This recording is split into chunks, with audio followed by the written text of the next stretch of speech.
Овој месец, ноември, или како што знаеме често да слушнеме моември, веќе стана синоним за машки месец, посветен на машкото здравје и подигнување на свеста за превенција и рано откривање на машките болести, без разлика дали станува збор за малигни или бенигни заболувања на простата, кои го намалуваат квалитетот на животот на машите.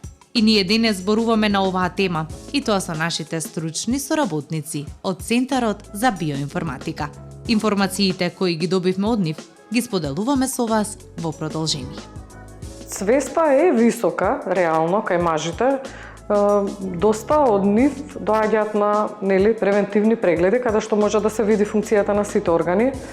Знаат да живеат здраво, се внимаваат на исхрана, повеќе се посветени на спорт отколку женската популација. Меѓутоа, мислам дека највеќе ги плаши прегледот. Не кај нас.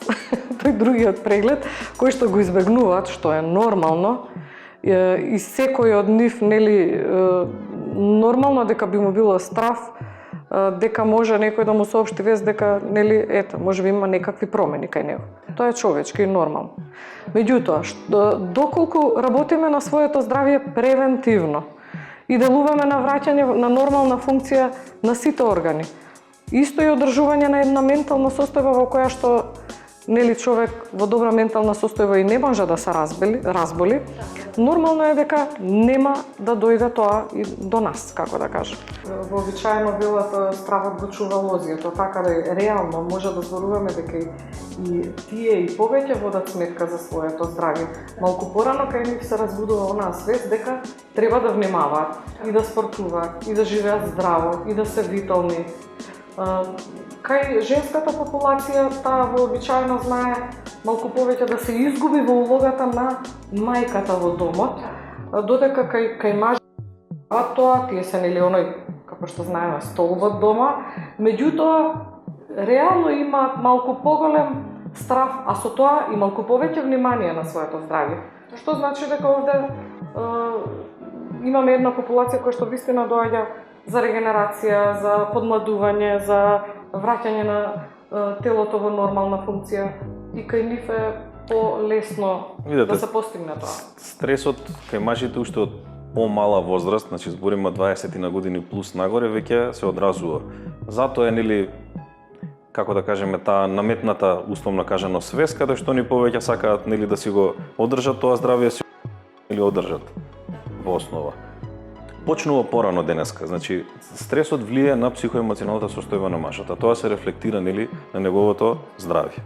Така да, мислам дека од тој аспект веќе почнуваат на порани години луѓето да водат внимание и сметка. Може да кажам доста често, да, и доаѓаат, се јавуваат кај нас, се прави комплетен преглед на функцијата на сите органи, тие вложуваат, инвестираат во своето здравје. Реално голем процент од нив и веќе пијат додатоци во исхрана, како што напоменав, спортуваат. Ми се допаѓа тоа што реално кај нив, како што кажа Кристијан, малку порано е разбудена таа свест за да си водат сметка за своето здравје. Терапијата не е толку наменета за одреден проблем и болест. Повтори, првенствено треба да се каже, нашата работа не е да излекуваме и лечиме болести. Да. Нашата првенствена работа е да одржуваме и напредуваме здравје. Но поради колективна или глобална ниска свест, да кажам, или недоволно развиена свест, ние се занимаваме со така наречени екстремни случаи или финални некои состојби каде што веќе е појавена болест. Значи повеќе овој разговор би бил во тоа дека треба да се скршат некои табу теми, треба луѓето да не чекаат да се разболат. Ме разбирате, значи одржување и напредување на здравјето, тоа е нешто што е најважно. Ако некој спортува, печачи, вози точак или било каква физичка активност, или внимава што јаде, или внимава што суплементи зема, затоа што ние првенствено сме специјализирани за тој тип на проблематика, унапредување и одржување на добро здравје.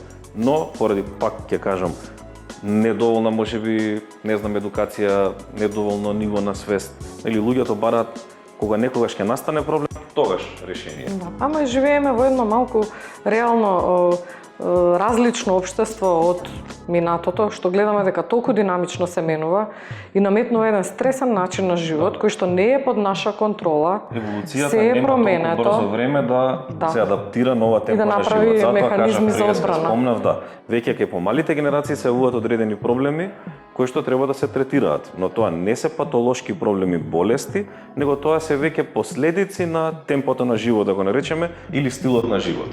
Апсолутно е најдобро да се направи преглед и диагностика и соодветна корекција на функциите доколку има потреба во превентива. Затоа што кога веќе ќе настане некоја отстапка и некоја дисфункција, која што ние дефинираме како заболување, тогаш веќе е многу потешко. Самиот третман, самиот процес на корекција ќе трае подолго. Болестите не треба да стигнеме да дојде до тоа да имаме заболување, всушност.